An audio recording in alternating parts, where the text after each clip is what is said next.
जी अस्सलाम वालेकुम।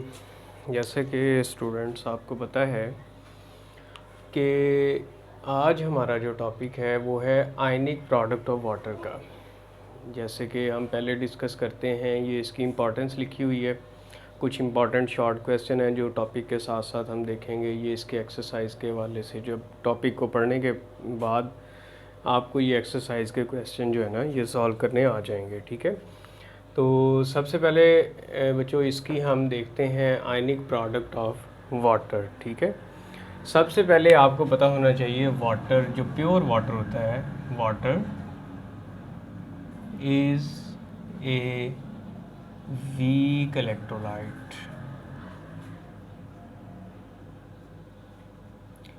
यानी कि बेटा इसके जो आयंस बनते हैं ना, जब हम इसको आयोनाइज करते हैं तो वो बहुत कम बनते हैं। ठीक है, वीक इलेक्ट्रोलाइट का मतलब ये होता है इट अंडरगोज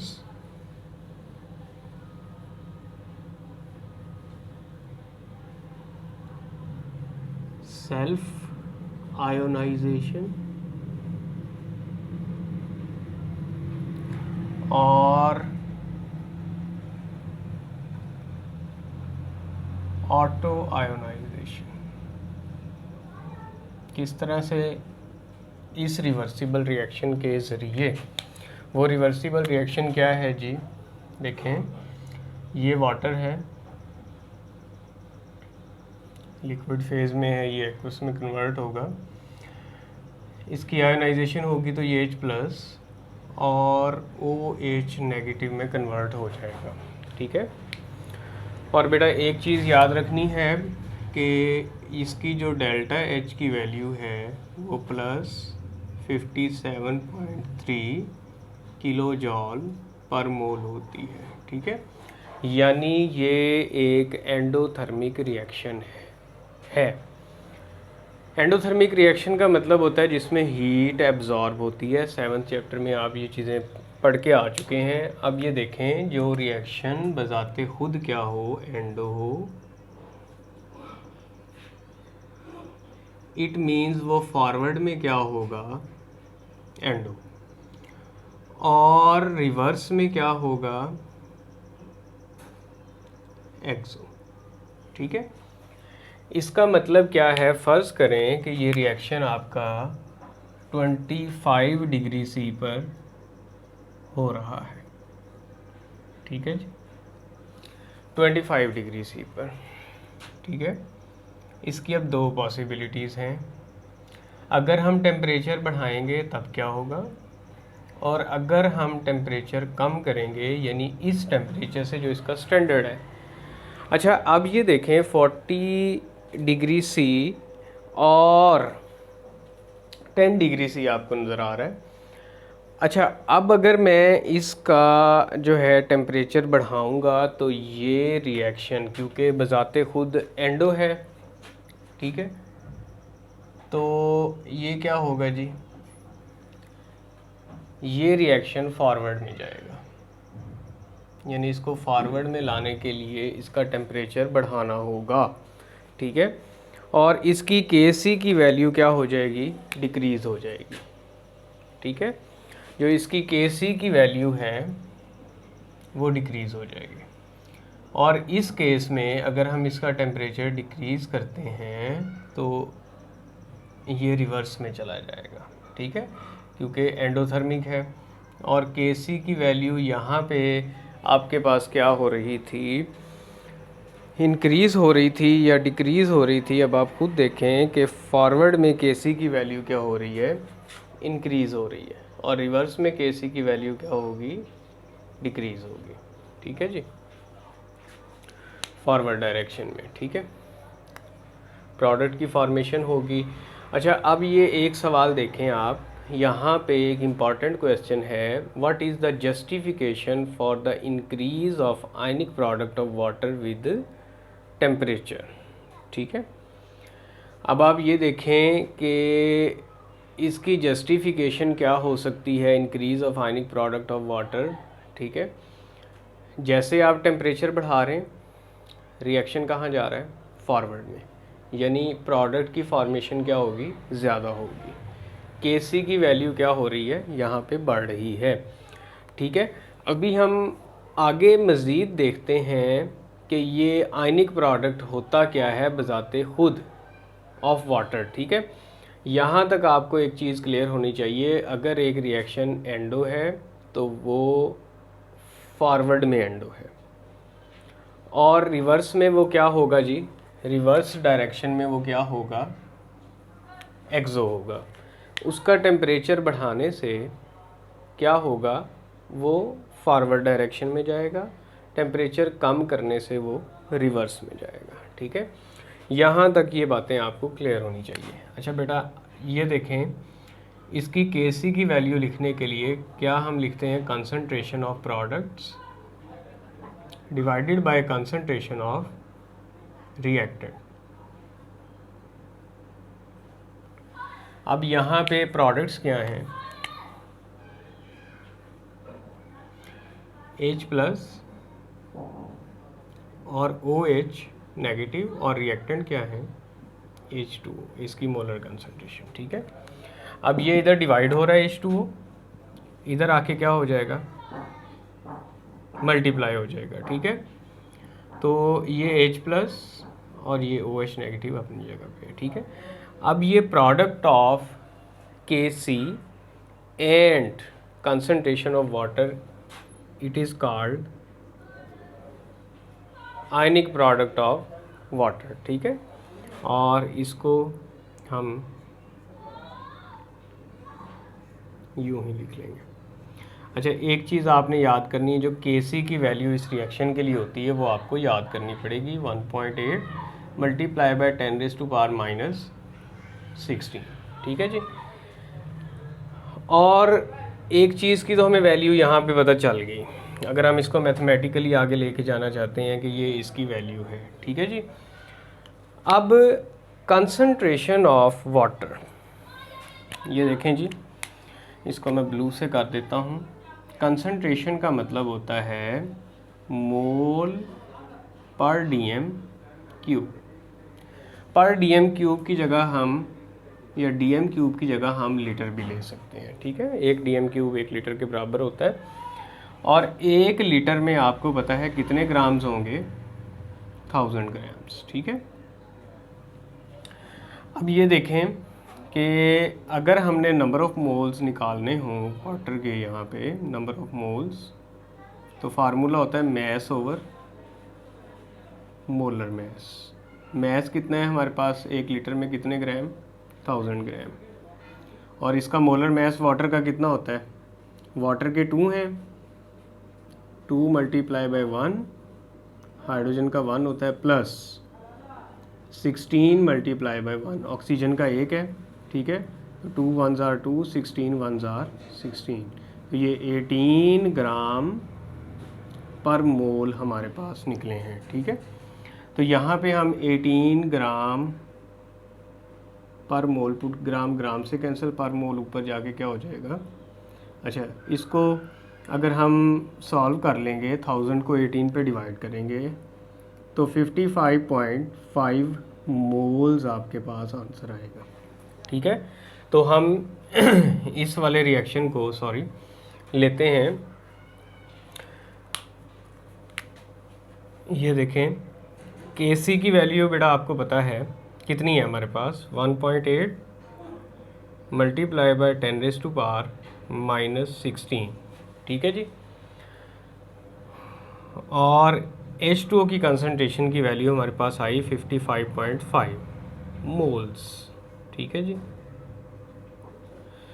और इसको हम ऐसे ही लिखा रहने देते हैं। ठीक है जी, इन दोनों को मल्टीप्लाई करवा लें, मल्टीप्लाई करवाने के बाद जो आपके पास आंसर आएगा वो आप यहाँ पे लिख दें, वो अप्रॉक्सीमेटली 1.0 मल्टीप्लाई बाय 10⁻⁻14 आता है, और ये एज सच हम लिखेंगे।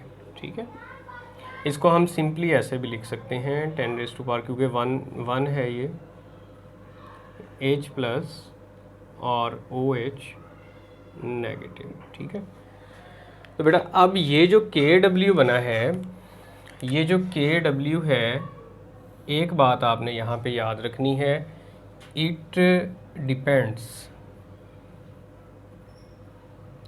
On temperature. इसकी वैल्यू जो है वो टेम्परेचर पे डिपेंड करती है। जैसे जैसे टेम्परेचर हम बढ़ाएंगे KW की वैल्यू भी बढ़ती चली जाएगी, ठीक है जी। तो इसको हम देखते हैं ये किस तरह से यानी कि ना बढ़ती है, ठीक है। ये तकरीबन तीनों क्वेश्चंस के जो आंसर हैं वो इसी में ही छुपे हुए हैं। अब ये देखें, मैं एक तरफ क्या ले लेता हूँ, मैं इस साइड पे आ जाता हूँ ताकि आपको नज़र आ जाए। एक तरफ मैं टेम्परेचर इन डिग्री सी ले लेता हूँ और एक तरफ आयनिक प्रोडक्ट ऑफ वाटर की वैल्यू ले लेता हूँ, ठीक है। हम इसको डिफरेंट टेम्परेचर्स पे चेक कर लेते हैं। 0 डिग्री सी पे, 10 डिग्री सी पे, 25 डिग्री सी पे, 40 डिग्री सी पे और 100 डिग्री सी पे, ठीक है जी। हाँ जी, 0 डिग्री सी पे देखें जी, इसकी वैल्यू होती है 0.10 मल्टीप्लाई बाय 10⁻⁻। इसको याद करने का आसान तरीका ये है कि इधर जितनी भी मल्टीप्लाई के बाद वैल्यू होंगी वो 10⁻⁻14 होंगी, ठीक है। ये 0.30 मल्टीप्लाई बाय 10⁻⁻14 25 डिग्री सी पे ये जो हमने निकाला है एक्चुअली ये एट 25 डिग्री सी यानी कि रूम टेम्परेचर पर निकाला है। जो हमारी वैल्यू आई है वही हम यहाँ पे लिख देंगे 10⁻⁻14, ठीक है। अच्छा जी, ये हो गया 25 पे, ये 10 पे, ये 0 पे और 40 डिग्री सी पे हो जाएगा 3.00 मल्टीप्लाई बाय 10⁻⁻14 और 100 डिग्री सी पे ये हो जाएगा 7.5 मल्टीप्लाई बाय 10⁻14। अब आप देखें, जैसे जैसे हम नीचे की तरफ आ रहे हैं टेम्परेचर के बढ़ने से KW भी बढ़ रहा है, यानी कि temperature is directly proportional to KW। और अगर हम एक चीज़ देखें यहाँ पे तो 0 डिग्री सी से 100 डिग्री सी के दरमियान अगर हम इसको चेक करें KW की वैल्यू को, तो ये 0 डिग्री से 100 डिग्री तक 75 टाइम्स क्या हो रही है, इंक्रीज़ हो रही है, ठीक है। ये बड़ा इंपॉर्टेंट MCQs भी है 75 टाइम्स वाला, और यहाँ पे भी आपको ये 75 टाइम्स इंक्रीज़ हो रही है 0। और अगर आप इसको प्रूव करना चाहते हैं, ये प्रूव करना चाहते हैं, ये जो क्वेश्चन लिखा हुआ है सेकंड नंबर पे, तो इसको आप प्रूव भी कर सकते हैं। कैसे, ये देखें जी। एक तो आपने ये एंडो एक्सो वाली बात बता देनी है शॉर्ट में अगर आए ये, ठीक है। उसके बाद आप टेम्परेचर वाली वैल्यूज़ के बारे में बता दें, ठीक है। टेम्परेचर बढ़ने से क्या इफ़ेक्ट होता है, ये सारे तकरीबन इसी चीज़ के बारे में जो है ना क्वेश्चन है। पूछने का अंदाज़ उसका डिफरेंट है बस, ठीक है ना। तो अब इसमें देखें कि हमारे पास हम 0 डिग्री सी पे वैल्यू ले लेते हैं जी। क्या ली है हमने,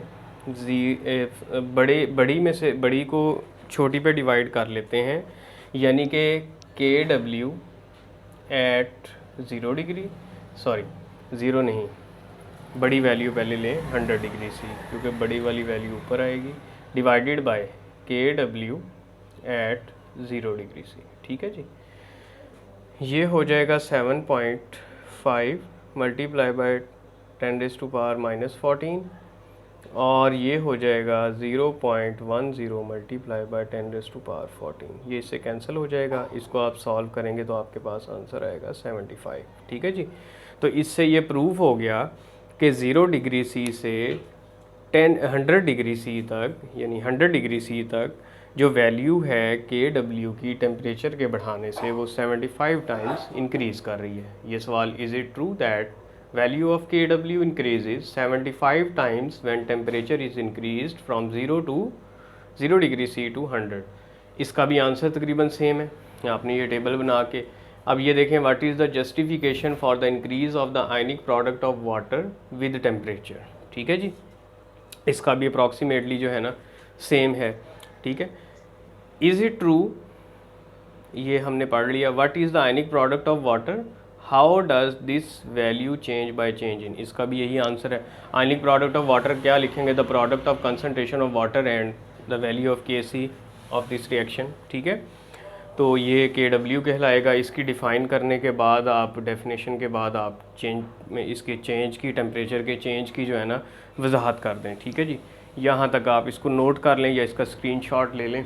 ठीक है, इसके बाद मैं कुछ चीज़ें रेज़ करने वाला हूँ, फिर हम आगे इसको प्रोसीड करते हैं।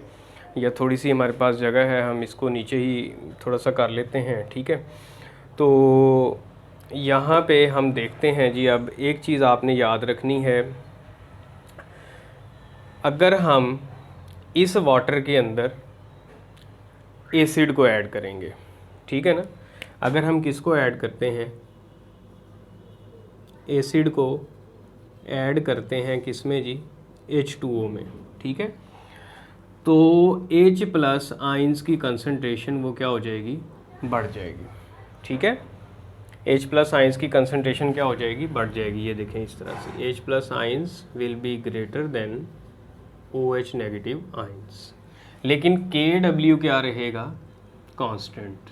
ठीक है, KW की वैल्यू वाटर के लिए वो कांस्टेंट रहेगी, सिर्फ इसके मोलर कंसंट्रेशन में फ़र्क पड़ेगा। ठीक है, और इसी तरह सिमिलरली अगर हम एक बेस इसके अंदर ऐड करते हैं वाटर के अंदर, तो OH नेगेटिव आइंस की कंसंट्रेशन बढ़ जाएगी। तो इसको हम यूँ लिखेंगे, ग्रेटर देन H प्लस।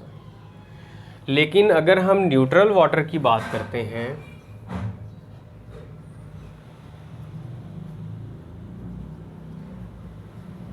तो उसके अंदर H plus is equal to क्या होगी, OH नेगेटिव। ठीक है, तो इसी तरह हम एक दफ़ा इसको, ये जो हमने इक्वेशन यहाँ पे बनाई है, ये लास्ट वाली इक्वेशन, ठीक है, इसको मैं इक्वेशन नंबर 1 का नाम दे देता हूँ।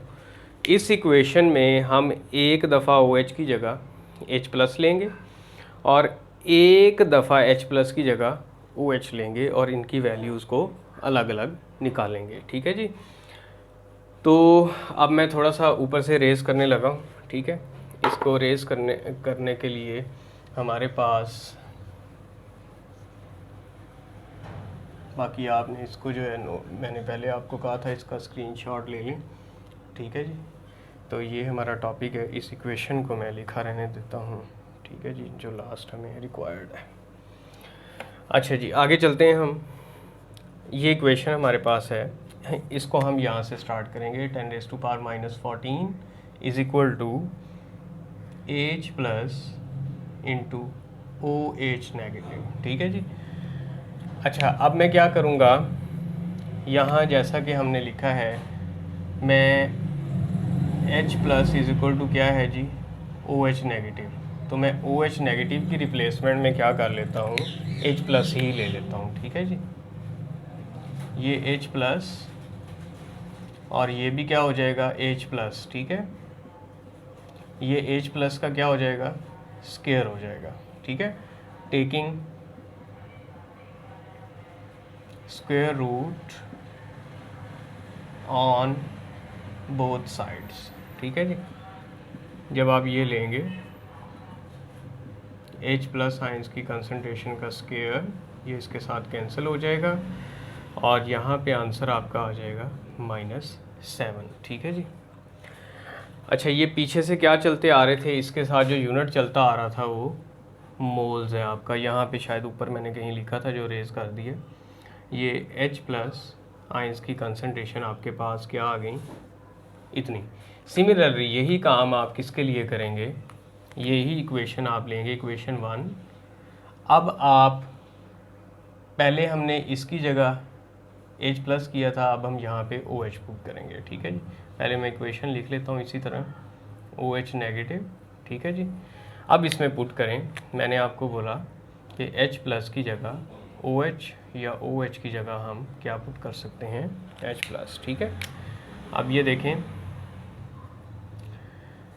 OH नेगेटिव पुट कर दें जी, पहले हमने उसका रिवर्स करेंगे जो हमने पहले काम किया था, यहाँ OH पहले से मौजूद है। अब यहाँ पे क्या होगा जी, OH नेगेटिव का स्क्वायर हो जाएगा, टेकिंग स्क्वायर को ख़त्म करने के लिए square root on both sides. ठीक है जी, जब स्क्वायर रूट लेंगे तो हमारे पास आंसर इसका आ जाएगा OH नेगेटिव स्क्वायर, इसका भी ये ले लेंगे, इसका भी ले लेंगे। ठीक है जी, थोड़ा सा मैं और रेस कर देता हूँ, अब हमें इसकी भी ज़रूरत नहीं है, तो पीछे आपने इसको नोट कर लिया होगा। ठीक है जी, चलें।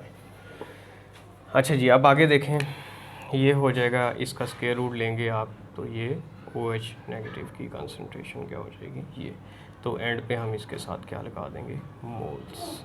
ठीक है, अब आप ये देखें कि हमने 55.5 मोल्स लिए थे वाटर के, उसमें से सिर्फ आयनाइज कितने हुए,